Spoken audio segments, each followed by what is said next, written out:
Very little change in jobless claims, 238,000 last week, 1,858,000 in terms of continuing claims. So that's a little bit higher than it was, but we'll see when we get the revisions numbers out in just a second, waiting on those. But it doesn't look like there's a whole lot of change at this point in the status of the labor market, at least not in terms of claims. 238,000 last week, revised up to 234 from 233. So it's a gain of 4,000, and continuing claims were revised to 1,832,000.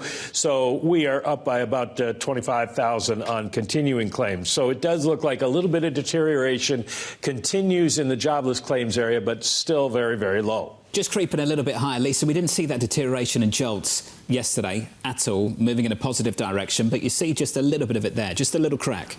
Honestly, I just pulled up a chart of continuing claims over the past year. You could just see a marked increase over the past 4 weeks. That's the kind of action that people are going to hone in on, as saying possibly you are seeing some sort of pivot point, inflection point in the labor market. Mike, what do you make of that, what that chart looks like?